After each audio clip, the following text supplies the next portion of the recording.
8টা বজাত আহিলে বাপৰে পানী টানি খাইছে নে নাই ইয়াতে কোনে কোনে ভাত নোখোৱাকৈ আহিছে হে ভগৱান ঠিক আছে আপোনালোকে সোনকালে ঘৰত যাব লাগিব সেইকাৰণে আজি মই বহুত দীঘলীয়াকৈ নকওঁ আপোনালোকৰ বাবে কেইটামান প্ৰয়োজনীয় কথা মই আজি কম আৰু মোৰ কথাখিনি আপোনালোকে ভাল কৰি শুনিব যাতে আমি ভৱিষ্যতলৈও এই আঁচনিৰ দ্বাৰা উপকৃত হৈ থাকিব পাৰোঁ আজিৰ সভাত আমাৰ মাজত উপস্থিত অসম চৰকাৰৰ মন্ত্ৰী অশোক সিংঘাল ডাঙৰীয়া সাংসদ ৰঞ্জিত দত্ত ডাঙৰীয়া সন্মানীয় বিধায়ক গণেশ লিম্বু ডাঙৰীয়া পৃথিৱীৰাজ ৰাভা ডাঙৰীয়া কিশোৰ উপাধ্যায় ডাঙৰীয়া তুলসী বৰঠাকুৰ ডাঙৰীয়া ঋতুবৰণ শৰ্মা ডাঙৰীয়া মৃদুস্মিতা হাজৰিকা ডাঙৰীয়ানী আমাৰ জিলা পৰিষদৰ মনীষা উপাধ্যায় ঢেকিয়াজুলি টাউন কমিটিৰ চেয়াৰমেন সুস্মিতা দেৱ তুলিকা শইকীয়া হেমন্ত ডেকা জিলাই আমাৰ অতিৰিক্ত মুখ্য সচিব কল্যাণ চক্ৰৱৰ্তী আমাৰ মাজত উপস্থিত জিলা আয়ুক্ত আনন্দ দাস MD ASRLM কুন্তলমণি শৰ্মা বৰদলৈ আৰু আজিৰ সভাত উপস্থিত ঢেকিয়াজুলিৰ বিভিন্ন গাঁৱৰ পৰা অহা ঢেকিয়াজুলি টাউনৰ পৰা অহা আই মাতৃসকল আৰু অতিকে শ্ৰদ্ধাৰ সুধীবৃন্দ পোনপ্ৰথমে মই আজিৰ সভাত উপস্থিত সকলো আই মাতৃকে মোৰ প্ৰণাম আৰু মোৰ নমস্কাৰ জনাইছো আজি আমি ইয়াত সমবেত হৈছো মুখ্যমন্ত্ৰীৰ মহিলা উদ্যমিতা আঁচনিৰ বীজ ধন বা চিট মানি সংগ্ৰহ কৰিবৰ বাবে এই আঁচনিখন আমি অসমৰ যোন স্থানলৈকে গৈছো আই মাতৃসকলে এই আঁচনিখনক লৈ যথেষ্ট উৎসাহ দেখুৱাইছে আৰু আজি আমাৰ ঢেকিয়াজুলিতো ৰাতিপুৱা 8 বজাৰ পৰাই আই মাতৃসকল ইয়াত সমবেত হৈছে আঁচনিখনৰ ধন সংগ্ৰহ কৰিবৰ বাবে এই আঁচনিৰ উদ্দেশ্য কি আপোনালোকে জানে যে আমাৰ অসমত 4 লাখ আত্মসহায়ক গোট আছে ইয়াৰ উপৰিও নগৰ অঞ্চলতো আমাৰ NURLMৰ অধীনত আত্মসহায়ক গোট আছে এই 4 লাখ আত্মসহায়ক গোটত 40 লাখ মহিলা জড়িত হৈ আছে অলপতে ভাৰত চৰকাৰে সমীক্ষা কৰিছিলে আৰু এই 40 লাখ মহিলাৰ ভিতৰত 8.5 লাখ অৰ্থাৎ 8.5 লাখ মহিলাই বছৰত 1 লাখ টকাৰ ব্যৱসায় কৰে আৰু ইয়াৰ ভিতৰতে কিছু বাইদেৱে লাখপতি বাইদেউৰ পৰা মহা লাখপতি বাইদেউলৈকেও তেওঁলোক উন্নীত হৈছে মানে বছৰত 10 লাখ টকাতকৈ ওপৰত ব্যৱসায় কৰে যদি আমাৰ মাজৰ 8 লাখ মহিলা লাখপতি বাইদেউ হ'ব পাৰিছে আমি বাকি 32 লাখ মহিলাও আমি লাখপতি বাইদেউ হ'ব পাৰিম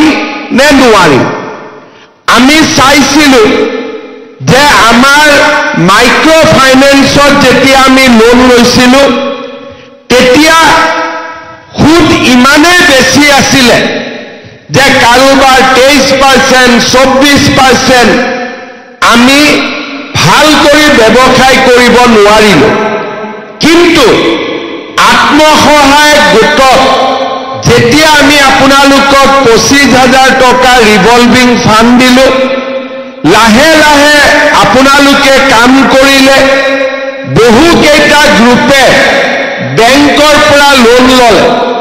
আজি আমাৰ মহিলাসকলে বেংকৰ পৰা 16,000 কোটি টকা, এটকা দুটকা নহয়, 16,000 কোটি টকা বেংকৰ পৰা ঋণ লৈছে আৰু ইয়াৰে 99% মহিলাই বেংকক লোন উভতাই দিছে।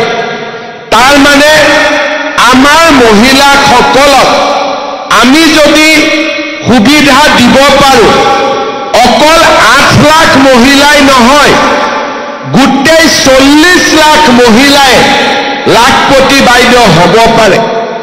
ঘৰত আমি মৌ-মাখি পালন কৰিব পাৰোঁ, গাখীৰ উৎপাদন কৰিব পাৰোঁ, আমি পিঠা পনাৰ ব্যৱসায় কৰিব পাৰোঁ আৰু পৰিয়ালৰ যি ব্যৱসায় আছে তাৰ লগত আমি নিজকে জড়িত কৰিব পাৰোঁ। আৰু সেই কাৰণেই আমি এটা সিদ্ধান্ত লৈছিলোঁ যে আমাৰ গ্ৰুপত মহিলাসকলে সহায় পাই থাকিব, কিন্তু গাই গুটিয়া কৰিও আমি মহিলাসকলক সহায় কৰা আৰম্ভ কৰিম। তাৰ মানে গ্ৰুপটো চলি থাকিব আৰু লগতে আমাৰ মহিলাসকলেও ব্যক্তিগতভাৱেও তেওঁলোকে ব্যৱসায় বা উৎপাদনমূলক কামৰ লগত জড়িত হৈ পৰিব। যেতিয়া আমি আঁচনিখন হাতত ললো, 40 লাখ মহিলা, আমাক 4,000 কোটি টকাৰ প্ৰয়োজন হ'ব। আজি আমাৰ ঢেকিয়াজুলিত প্ৰায় 32,000 মহিলা ইয়াতে গোট খাইছে। ইমান ডাঙৰ মিটিং ঢেকিয়াজুলিত আগত কেতিয়াও হোৱা নাই, ইমান মহিলা থকা মিটিং, হয়নে নহয়? আজি ঢেকিয়াজুলিয়েও ৰেকৰ্ড কৰিছে যে 32,000 মহিলা একেলগে ইয়াত আহি উপস্থিত হৈছে। 10,000 টকাকৈ যেতিয়া আমি পাম, আমি 32 কোটি টকা চৰকাৰৰ পৰা আমি একেলগে লাভ কৰিম। এই টকাটো দি আমি কি কৰিম? আমি সকলোৱে এটা এটা মোবাইল কিনি ল'ম। হ'ব? কোনে কোনে মোবাইল কিনিব? হাত দাঙক। কোনে কোনে মোবাইল কিনিব? আচ্ছা, মোবাইল নিকিনো, পূজা আহি আছে, পূজাত বজাৰ কৰি ল'ম। কোনে কোনে পূজাৰ বজাৰ কৰিব? কোনেও হাত দাঙা নাই। আচ্ছা, কোনে কোনে এই টকাটো ভাল কামত খৰচ কৰিব? তেওঁলোকে হাত দাঙক। বাস, এতিয়া চবে হাত দাঙিছে। তাৰ মানে আমি বুজি পাইছো যে এই টকাটো চৰকাৰে আমাক কিহৰ কাৰণে দিছে।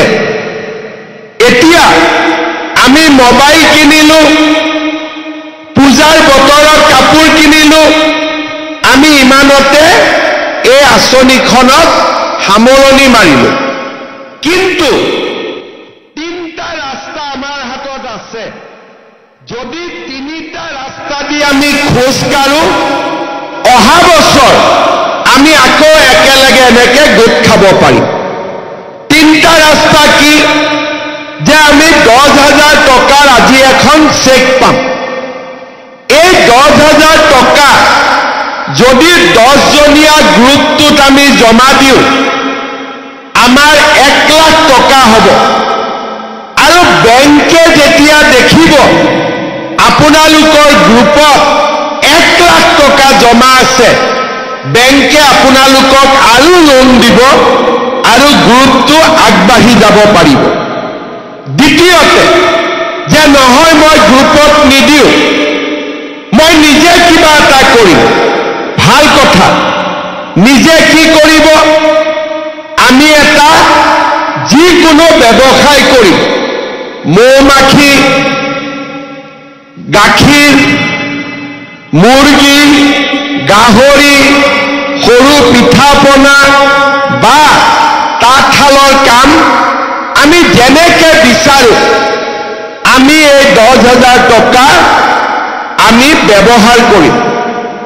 তৃতীয়তে মই আৰু এটা সহজ উপায় দিছো যে মোৰ হাজবেণ্ডৰ বা মোৰ ঘৰৰ এখন দোকান আছে বা মোৰ ঘৰৰ কিবা ব্যৱসায় আছে, সেই ব্যৱসায়টো যদি আপোনালোকে এই 10,000 টকাটো খৰচ কৰে ঘৰৰ ব্যৱসায়টো ভাল হ'ব।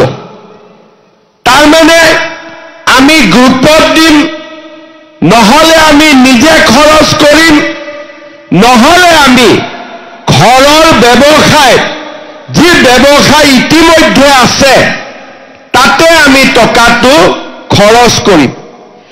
এই তিনিটাৰ যিকোনো ধৰণে আপোনালোকে খৰচ কৰক, আমি অহা বছৰ আপোনালোকক আকৌ 25,000 টকাকৈ আমি আপোনালোকক দিয়াৰ ব্যৱস্থা কৰিম। আজি 10,000, তাৰ পিছত অহা বছৰ 25,000। বিশ্বাস আছে নে নাই মোৰ ওপৰত? আকৌ পাব বুলি বিশ্বাস আছে নে নাই আপোনালোকৰ? আছে? যদি মোৰ ওপৰত বিশ্বাস আছে, এই 10,000 টকা মই দেখুৱাই দিয়া 3টা ৰাস্তাৰ ভিতৰত খৰচ কৰক। অহা বছৰ আমি বেংকৰ লগত লগ লাগি আপোনালোকক 25,000 টকা দিম। আৰু 25,000 টকা যেতিয়া আপোনালোকে এনেকৈ খৰচ কৰিব, তাৰ পিছৰ পৰ্যায়ত বেংকৰ সৈতে লগ লাগি আমি আপোনালোকক আৰু 50,000 টকা আপোনালোকক আমি দিয়াৰ ব্যৱস্থা কৰিম। তাৰমানে 10,000 কণী পাৰিব 25,000 আৰু 25,000 কণী পাৰিব 50,000। বুজি পালে নে নাই আপোনালোকে? এতিয়া বুজি পালে? কিন্তু অহা বছৰলৈকে যদি যাৰ যাৰ ঘৰত 3টা বাচ্চা আছে আৰু যদি 4 নম্বৰটো হৈ যায় তেতিয়া কি হ'ব? তেতিয়া কি হ'ব? তেতিয়া পাম নে নাই টকা? পাম নে নাই? কোনে কোনে গম পায় তেওঁলোকে হাত দাগক। পাম নে নাপাম? নাপাম। এতিয়া কোনবাই কি ক'ব যে মামা মই কি কৰিম, আল্লাই দি দিলে, হয়নে? এতিয়া মই এটা কথা কৈছো, বাচ্চা আল্লাই নিদিয়ে, বাচ্চা কোনে দিয়ে? হাজবেণ্ড আৰু ৱাইফে মিলি বাচ্চাৰ জন্ম দিয়ে, হয়নে নহয়? এনে আল্লাহ ইয়াৰ মাজত কিয় আনিব লাগে? ভগৱানক কিয় আনিব লাগে? অৰ্থাৎ আমাৰ যদি ঘৰত বাচ্চা জন্ম হয়, আমি বাচ্চাক স্কুলত পঠাব লাগিব, বাচ্চাক পঢ়াব লাগিব। আমি ক'ৰ পৰা উদ্যমিতা কৰিম, ক'ৰ পৰা আমি প্ৰডাকশ্যন কৰিম? বাচ্চা গাখীৰ খুৱাই থাকিব লাগিব, আমিতো কাম কৰিব যাব নোৱাৰো, হয়নে নহয়? সেইকাৰণে যিসকল এই আঁচনিৰ লগত জড়িত হৈ থাকিব, তেওঁলোকে যদি জনজাতীয় লোক হয়, আমাৰ চাহ বাগিচাৰ মোৰ বাইদেউসকল আহিছে, তেওঁলোকৰ কাৰণে 4টা আৰু আমাৰ কাৰণে 3টা হ'ব। পিছত কোনেও আল্লাহক দোষ নিদিব, ঠিক আছে? আল্লাহক ইয়াত নানিব আৰু, ঠিক আছে? ইয়াতে মামা থাকিলে হ'ল আৰু এইটো আঁচনিত। ইয়াত আৰু আল্লাহক লৈ আহিলে আল্লাহ কষ্ট পাব। আল্লাহৰ বহুত কাম থাকে, ভগৱানৰো বহুত কাম থাকে, হয় নে নহয়? সেইকাৰণে আজি গৈ হাজবেণ্ডসকলক ক'ব যে যি হ'ল হ'ল, আজিৰ পৰা আৰু একো নহ'ব, হ'ব?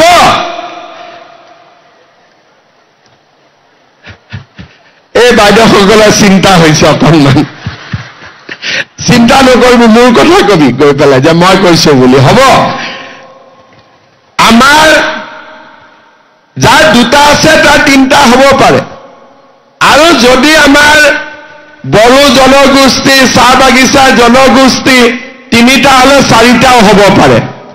কিন্তু যাৰ তিনিটা আছে সি চাৰি হ'ব নালাগে, আৰু যাক মই চাৰি কৈছো সি পাঁচ হ'ব নালাগে। হ'ব, ইমানতে হলে হৈ যাব। এতিয়া এই আঁচনিটো যেতিয়া আমি কৰিব গৈছো, আমাৰ 10,000 টকা দিওঁতে আমাক লাগিছে 4,000 কোটি টকা। যেতিয়া আমি 25,000 দিম আমাক লাগিব 10,000 কোটি টকা। 10,000 টকা নহয়, 10,000 কোটি টকা। আৰু যেতিয়া আমি 50,000 দিম আমাক লাগিব 25,000 কোটি টকা। কিন্তু যেনেকৈ নহওক বেংকৰ সৈতে লগ লাগি মই টকা যোগাৰ কৰিম। 40 লাখ মহিলাক আমি লাখপতি বাইদেউ বনাবই লাগিব, আৰু তাৰ কাৰণে আমি সকলোৱে একেলগে কাম কৰিম। হ'ব, আমাৰ জীৱিকা সখী বাইদেউসকলে, পশু সখী, বেংক সখী বাইদেউসকলেও আপোনালোকক সহায় কৰিব, আৰু SRLMেও আপোনালোকক সহায় কৰিব, আমি যাতে আগবাঢ়ি যাব পাৰো। শ্ৰদ্ধাৰ আই মাতৃসকল, আপোনালোকে জানে যোৱা 5 বছৰ মই অসমৰ মুখ্যমন্ত্ৰী হোৱাৰ পিছৰে পৰা মহিলাসকল, ছোৱালীয়ে হওক, আই মাতৃয়ে হওক, বাইদেৱে হওক, মহিলাসকলৰ উন্নতি আৰু নিৰাপত্তাৰ বাবে আমি নিৰন্তৰ কাম কৰিছো। বাল্য বিবাহ আমি বন্ধ কৰাৰ চেষ্টা কৰিছো, নিযুত মইনা আঁচনি দিছো, আৰু আমি অহা 17 ছেপ্টেম্বৰ তাৰিখে প্ৰধানমন্ত্ৰী মোদী ডাঙৰীয়াৰ জন্মদিনৰ দিনা আমি অৰুণোদয় তৃতীয়ৰো আমি আপোনালোকক টকা দিয়া আৰম্ভ কৰিম। অৰুণোদয়ত আজি আমি 10,000 টকা উদ্যমিতাত পাম। অৰুণোদয় আমি মাহিলী 1250 টকাকৈ পাম।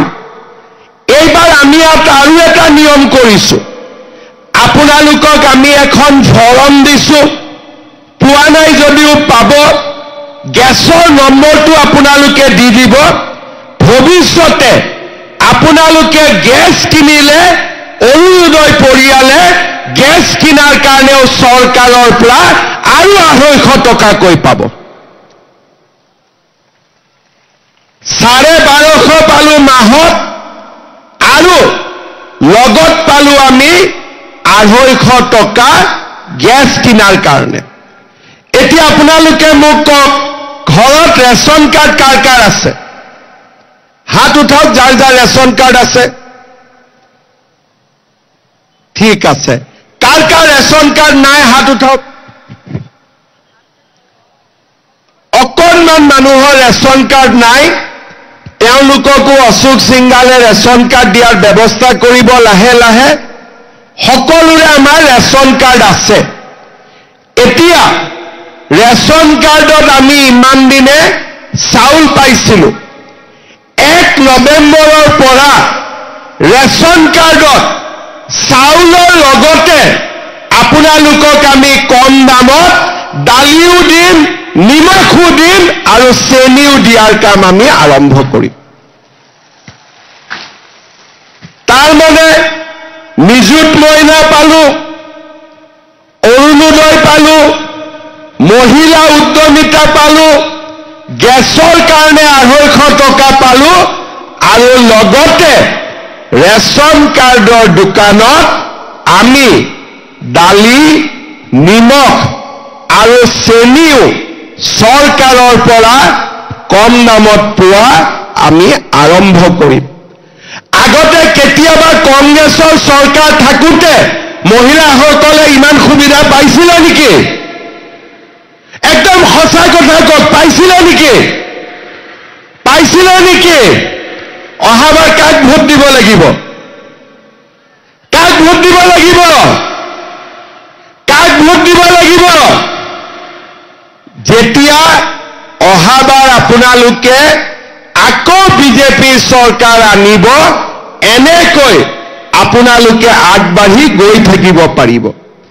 আজি আমাৰ এই সুন্দৰ মিটিংখন অশোক সিংঘাল ডাঙৰীয়াই ইমান ধুনীয়াকৈ আপোনালোকক মাতি আনি আপোনালোকে যাতে অৰুণোদয় পায়, মহিলা উদ্যমিতা পায়, এই গোটেই ব্যৱস্থাবিলাক অশোক সিংঘাল ডাঙৰীয়াই আপোনালোকক কৰি দিছে। অহাবাৰ অশোক সিংঘালক ভোট দিবনে নিদিয়ে? একদম লাহেকৈ কৈছে, দিবনে নিদিয়ে? আৰু অলপ ডাঙৰকৈ কওক যাতে মোদী ডাঙৰীয়াই শুনা পায়। অশোক সিংঘালক ভোট দিবনে নিদিব? এতিয়াহে অলপ মনটো ভাল লাগিছে, হয়নে নহয়?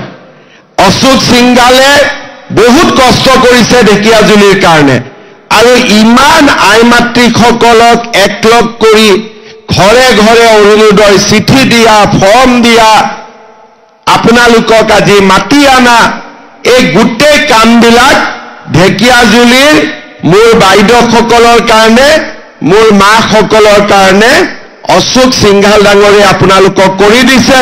অশোক সিংঘাল ডাঙৰীয়া মোৰ লগতে আছে, এটা ডাঙৰ হাত চাপৰি বয়স, একদম ডাঙৰ কৰি। এতিয়া ঘৰত মহিলাসকলৰ চলে নে পুৰুষসকলৰ চলে? কাৰ চলে? যাৰ যাৰ ঘৰত কাৰোবাৰ যদি হাজবেণ্ড কংগ্ৰেছত আছেও, তেওঁলোককো গৈ আজি বুজাব দেই যে বিজেপিকে ভোট দিব লাগিব আৰু ঘৰত মোৰ মতে হ'ব লাগিব, হ'বনে নাই? কাৰণ ঘৰখন আধা আধাত চলিব লাগে। মহিলাসকলৰো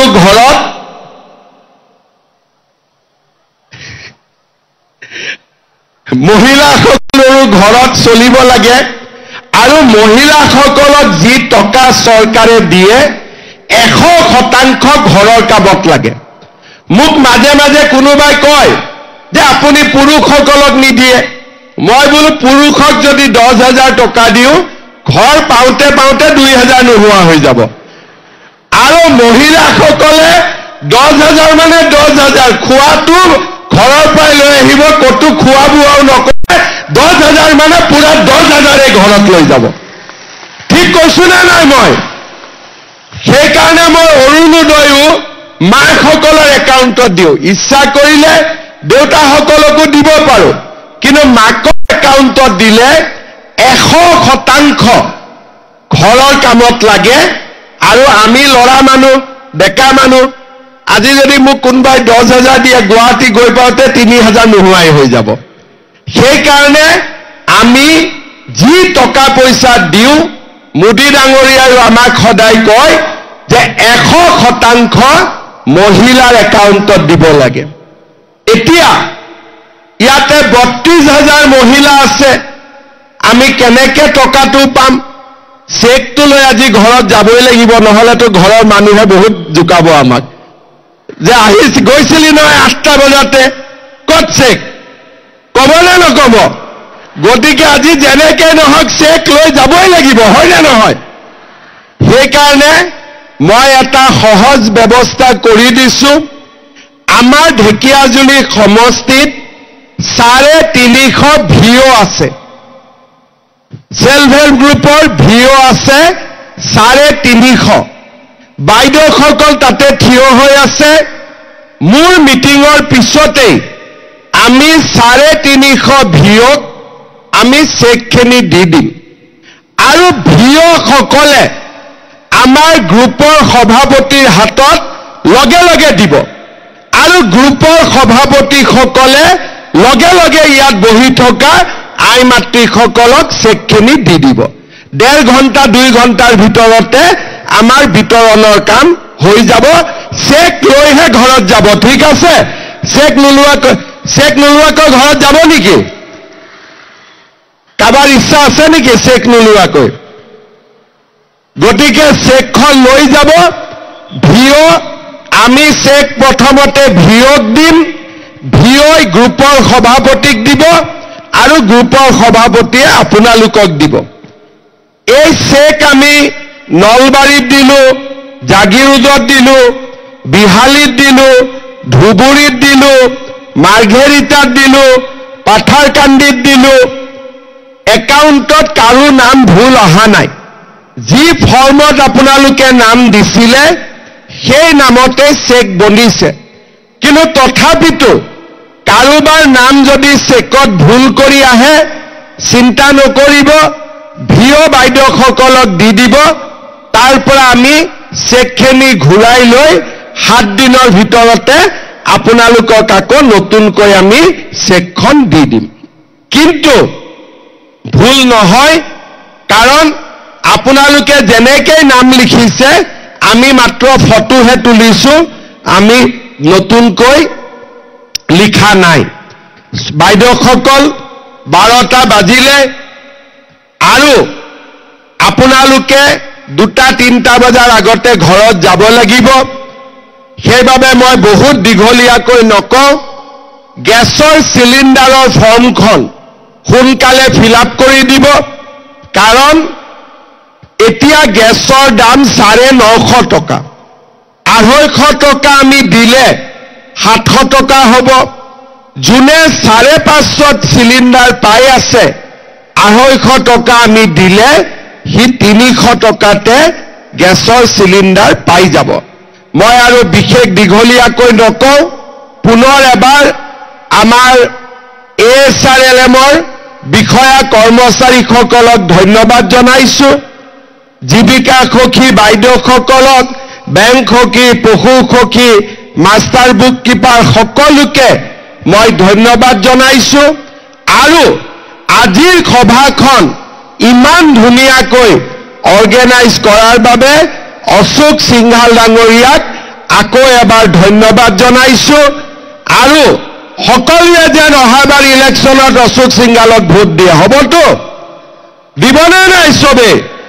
মোৰ লগত একেলগে ক'ব, ভাৰত মাতা কি, ভাৰত মাতা কি, নৰেন্দ্ৰ মোদী, নৰেন্দ্ৰ মোদী, অশোক সিংঘাল, অশোক সিংঘাল। বহুত বহুত ধন্যবাদ। আকৌ লগ পাম, গাঁৱত লগ পালে পিঠা তিঠা খুৱাব, ঠিক আছে? হ'ব। আৰু কাৰোবাৰ গাঁৱত যদি বেছি দুপৰীয়া যাওঁ ভাত পানীও খুৱাই দিব, খাই ল'ম একেবাৰে, হ'বনে? ঠিক আছে, বহুত বহুত ধন্যবাদ। জয় হিন্দ, বন্দে মাতৰম।